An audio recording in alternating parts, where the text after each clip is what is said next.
Poor company. Try it. Only $300 in savings. You're all talk. I'll withdraw $15 million. When I said this at a major bank, they looked down on me as if I were from a poor company. The banker who handled my case this time had harassed me in the past. I decided I couldn't take it anymore and was going to make her life a living hell. My name is Emily Johnson. I'm turning 45 this year. Many people my age are busy with their parents' care or dealing with their parents passing away, facing changes in their parent-child relationships. But since I lost my parents when I was 3, my memories of them are blurry. I have photos, so I know their faces, and they seem like kind people. About a year after entering the orphanage, Your parents were company employees and worked very hard. They used to take you to the zoo on their days off. I heard that from a staff member, but still, my memories of my parents didn't come back. Instead, most of my childhood memories are from the orphanage. After entering the orphanage, I was so lonely being by myself. I want a dog. I loved animals and said this, causing trouble for the staff. But the orphanage didn't allow pets. So the staff gave me a stuffed dog. It was something that had been lying around the storage and wasn't wanted by anyone else, but I liked it immediately. I remember carrying it around with me all the time. After I started elementary school, I kept it in my room, but it was still my precious treasure. Also, when I became a 5th grader, I decided to try making a stuffed animal myself. Using the sewing kit we used at school, I made a stuffed dog. You're really good at this. Even though it wasn't very well made, the staff praised me.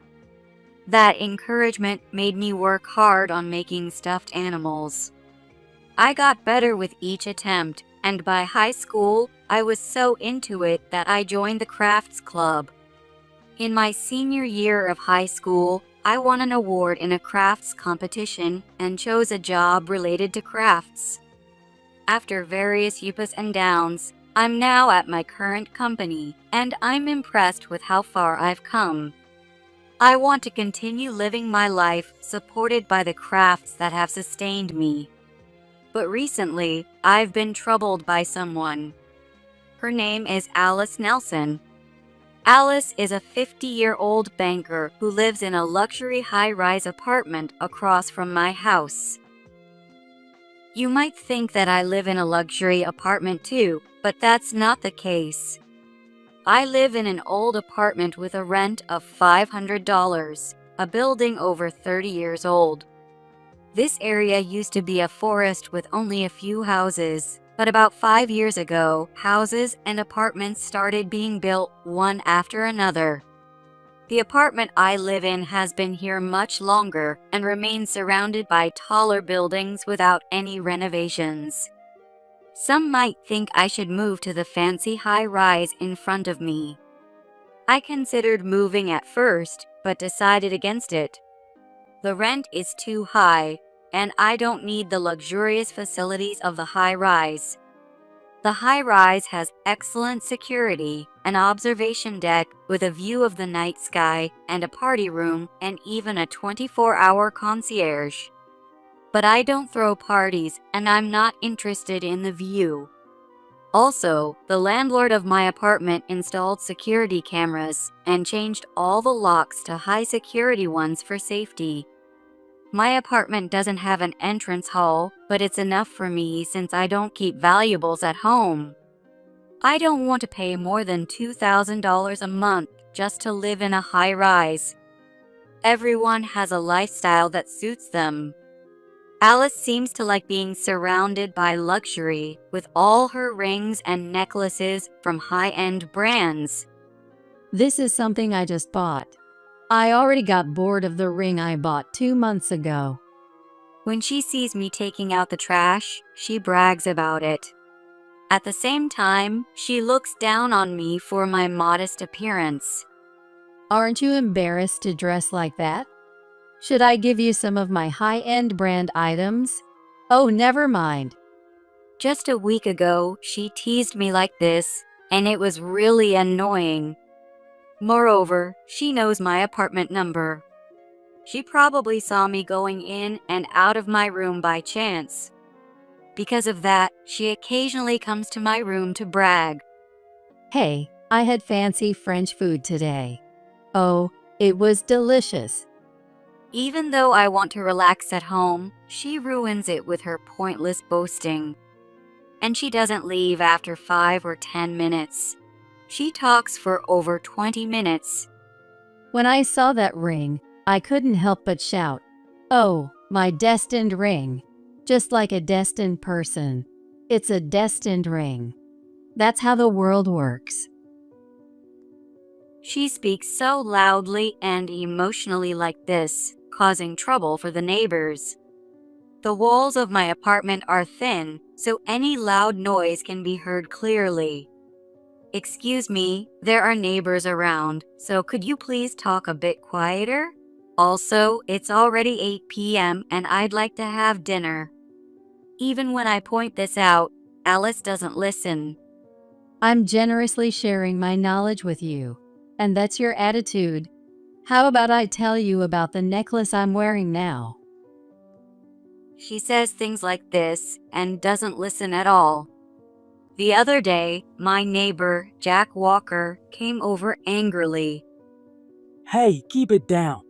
Emily clearly doesn't like it.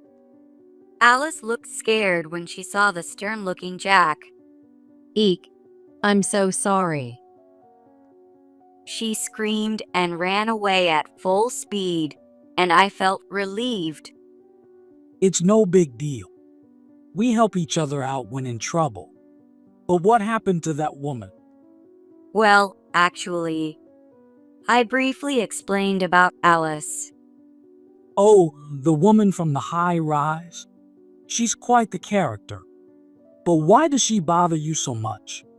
These days, people don't usually get so involved with their neighbors. I know, right? Jack's question was valid. People usually don't bother someone just because they seem poor. I had a run-in with Alice in the past, which led to this situation. It happened about 6 months ago. I had some business at a major bank branch and stopped by the counter. The banker who helped me was Alice. Hello. Alice greeted me, but I noticed she was looking at me with a condescending gaze. I hesitated to mention this to a banker I was meeting for the first time, so I just started my business. Hi, I'm Emily Johnson, scheduled to meet with the branch manager at 1 p.m. I was told to mention it at the counter to be shown to the meeting room. I didn't think I said anything strange, but Alice suddenly got angry. Huh? Don't lie. Ms. Johnson already arrived long ago. What? I was just confused by her scolding. I wasn't lying. I quickly checked my schedule to see if I got the date or time wrong, but it was correct. Could you please check again? I should be meeting in the conference room at this time and date. I asked again, but Alice wouldn't listen. I told you. You're the fake Johnson. Just admit the truth already. No, I'm the real Johnson. I had important business, so I couldn't just leave. Even showing my ID didn't help. She claimed it was fake and didn't believe me at all. I apologize, Ms. Johnson. Please come to the conference room. The branch manager, who heard the commotion, came over and guided me, so it worked out somehow.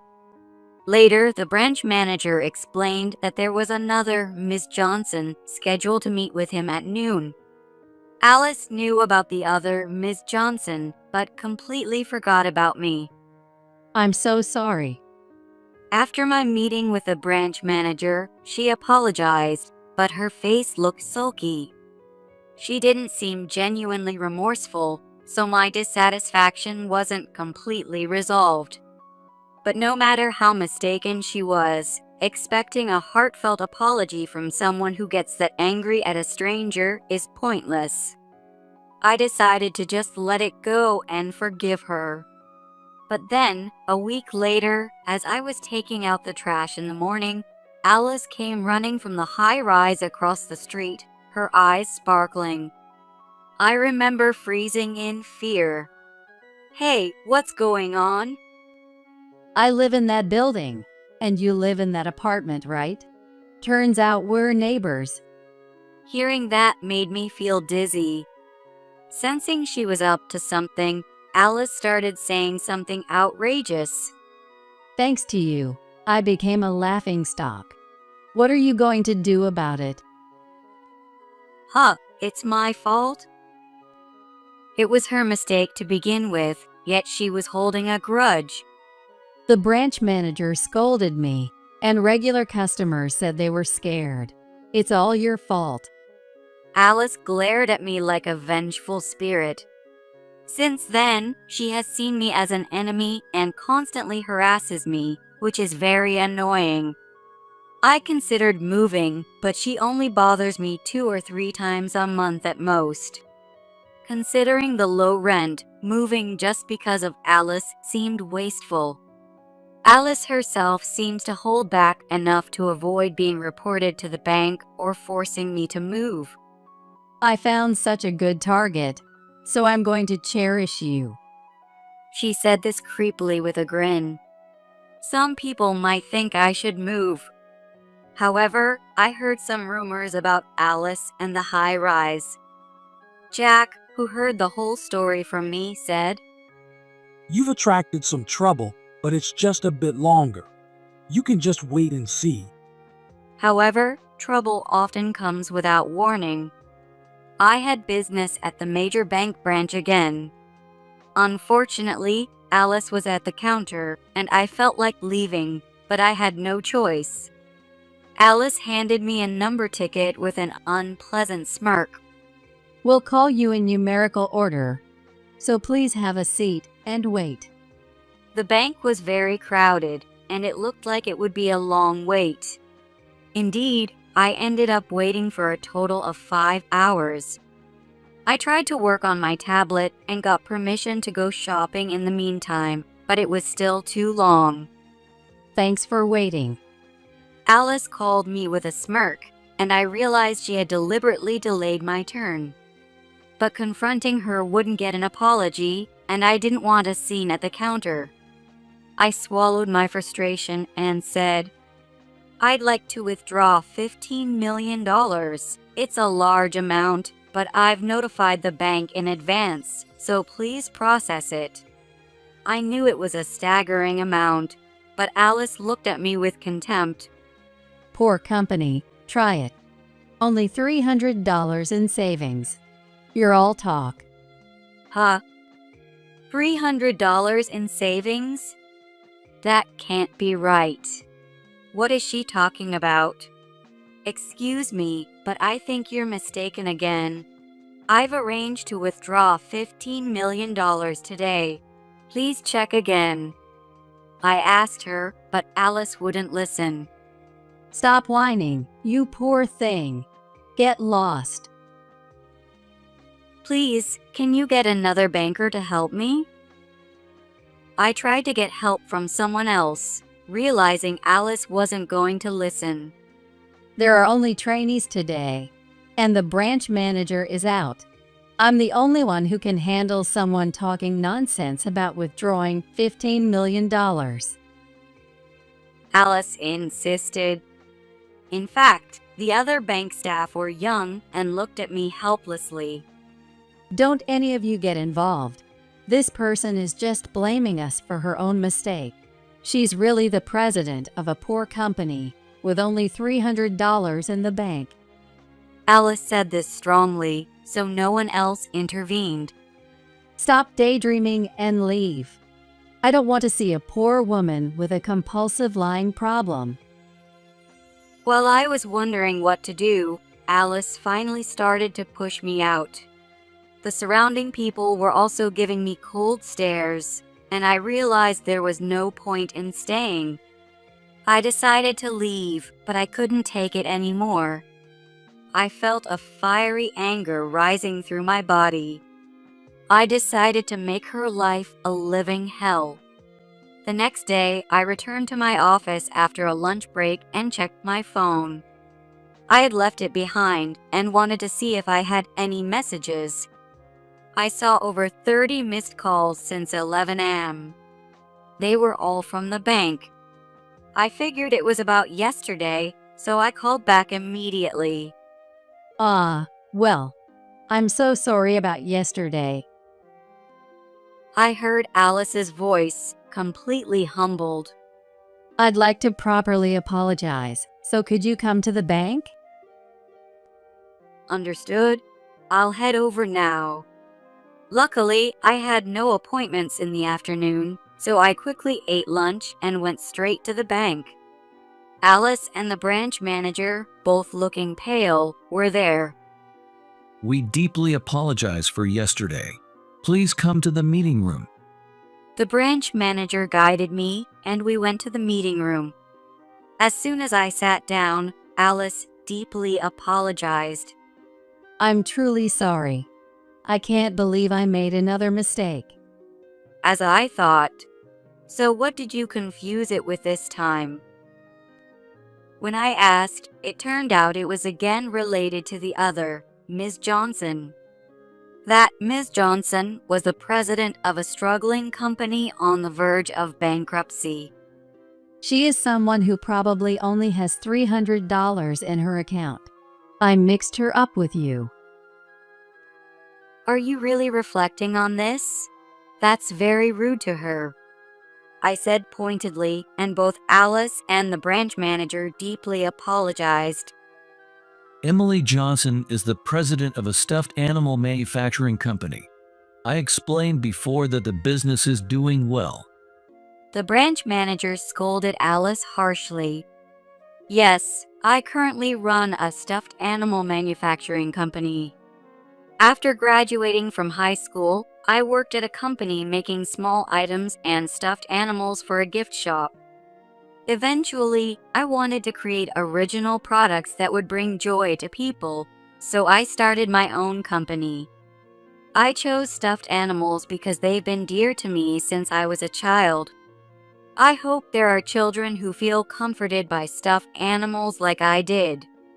By the way, the reason for withdrawing $15 million was to transfer funds to other accounts, renovate a manufacturing plant, and for several other reasons.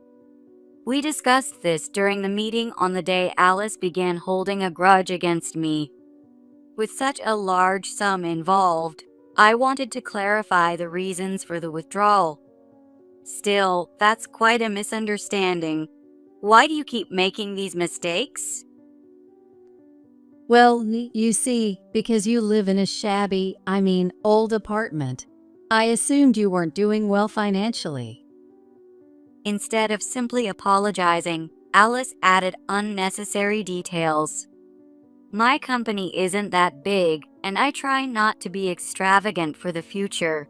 It's not right to look down on someone based on their residence. I said, my irritation clear, and the branch manager apologized again. We are truly sorry for Alice's behavior.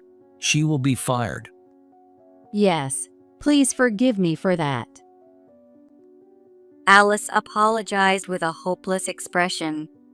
Is it because of the mistakes this time and last time?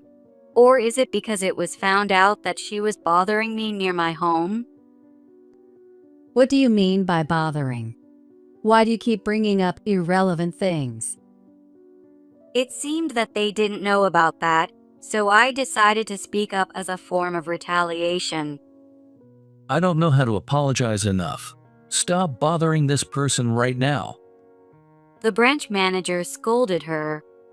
Yes, I won't bother her anymore. Please forgive me. Alice was sweating profusely and looked utterly exhausted, which gave me a bit of satisfaction. By the way, the reason for her dismissal was habitual negligence of duty and harassment of colleagues. Yesterday, when she told her colleagues not to interfere, she was just trying to be intimidating. My issue was the final straw that sealed her fate, and honestly, the bank is better off without someone like her. Alice was formally fired a few days later. A week later, at night, I was working late and took a taxi home in the middle of the night. I saw a woman coming out of the high-rise across the street, carrying a suitcase and wearing a backpack. Even from a distance, I could tell it was Alice, and she was wearing sunglasses despite it being nighttime. Because of the sunglasses, she couldn't see well and tripped down the steps near the entrance. She rolled down along with her suitcase, and the sight was so ridiculous that I couldn't help but chuckle. The night was quiet, so even a small laugh echoed. Alice noticed and approached me, taking off her sunglasses. Hey, what are you laughing at? Sorry, it was just funny seeing you fall, I said honestly, and Alice turned red with embarrassment. Don't laugh at other people's mistakes. You shouldn't be wandering around so late. Just go home. I had work, so I couldn't help it. But why are you carrying a lot of luggage and wearing sunglasses? Where are you going? Oh, well, I'm just going on a little trip. When I pressed her, Alice made a lame excuse. Your eyes are darting around. Public transport isn't running at this hour. It looks more like you're running away than going on a trip. It's not a runaway, just a move. Alice hastily denied it, but it must have been close to 3 a.m. Hardly anyone moves at this hour. Something shady must be going on if you don't want to be seen leaving. Why do you know that? Alice looked shocked, but anyone could figure that out. Maybe you had a fight with your husband and got kicked out? Oh my gosh, how did you know? This is like a horror movie. Alice was so shocked that she sat down on the spot, but it wasn't a big deal. You and your husband argue sometimes, right? I've seen you yelling near the entrance multiple times. Living across the street, I couldn't help but see the residents of the high rise. You're the one making money, so what's the problem? You spend so much that no matter how high my income is, we can't save any money. Alice and her husband often went out together, having such shouting matches. You speak so loudly that I can hear it from my apartment. I know his name is Justin, even though I've never spoken to him. When I said this calmly, Alice looked down in embarrassment. Oh no, you've heard such ugly scenes. That's why I thought you'd eventually get divorced and leave. Besides, many people move out of that high rise within 2 to 3 years. Really? Is it a haunted place or something? That must be it. All these misfortunes are the work of spirits. She jumped to conclusions, but that wasn't the case. The rent is high there, right? Many people can't maintain that lifestyle and move out. The high-rise is, of course, for the wealthy. Investors and CEOs who temporarily gain wealth live there, but many find it hard to keep paying the high rent and leave within 2 to 3 years. Oh, is that so? But I had the financial means to stay if not for the divorce. Alice tried to maintain her pride, but I looked at her skeptically. Really? You were quite struggling, weren't you? What makes you say that? It's not right to make wild guesses. Alice was trying hard to argue back, but she was sweating profusely. I have my reasons. First, you always wear brand name items, which means you must be spending a lot. Your banker's salary couldn't possibly cover it all, right? What? You know the prices of brand name items? Alice looked at me as if I were some kind of new species, which was quite rude. I work with wealthy clients, you know? Nowadays, you can look up the prices of brand name items online easily. Oh, right. Seeing her falter, I continued. If you're spending that much, it's clear you don't have money. I don't know what your husband does, but he must have a high salary. You took advantage of that and spent recklessly, which is why you got kicked out. What? You know everything. Alice was visibly shaken, but she had pretty much revealed everything herself. After all, I had seen her and Justin arguing loudly in front of the entrance before. What do you mean? Get out. I can't take it anymore. A wife who spends money like water without thinking about the future. What do you think my hard-earned money is for? I had seen and heard similar arguments several times, so it was easy to guess that she was kicked out because of money. When I explained all this, Alice looked utterly defeated. In an age where neighbors don't even interact, how did you know so much? I live across the street. It's only natural I'd notice things. When I said this bluntly, Alice covered her face with her hands and stopped moving. Oh, how embarrassing. You never know who's watching or listening. In your case, you're just too noticeable. Even when I wasn't trying to hear, I could hear you. Talking that loudly, of course, everyone would know. I pointed out mercilessly, and Alice looked even more embarrassed and tried to hide behind her suitcase. I didn't want anyone to know I was kicked out for overspending, so I thought I'd sneak out. Having everything exposed is the worst. The last person you wanted to know found out. When I said this flatly, Alice shrunk even more, looking extremely uncomfortable. You're right.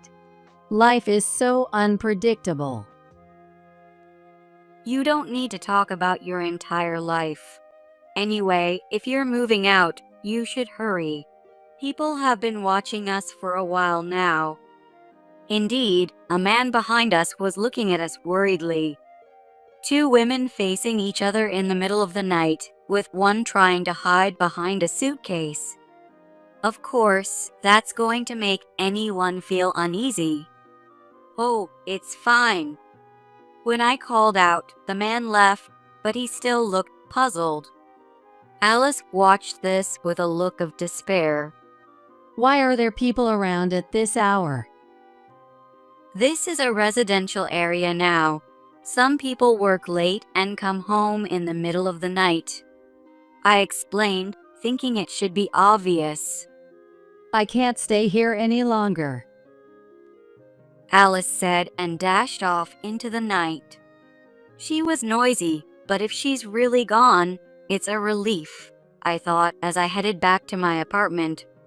However, a month later, I saw the figure of a woman loitering in front of the high rise. As soon as she saw me, she quickly approached. Alice? Yes, it was Alice, who was supposed to have left. I had gone out for a walk to enjoy the nice weather and was feeling refreshed, but that was ruined. The thing is, I left the apartment, but I couldn't find another job. So I came back hoping my husband would take me back. So you're still relying on him. Well, good luck with your persuasion. I sighed and started to leave, but Alice blocked my way. Actually, the persuasion failed. So I was wandering around, and then I ran into you. I see. I can't help you, so please move.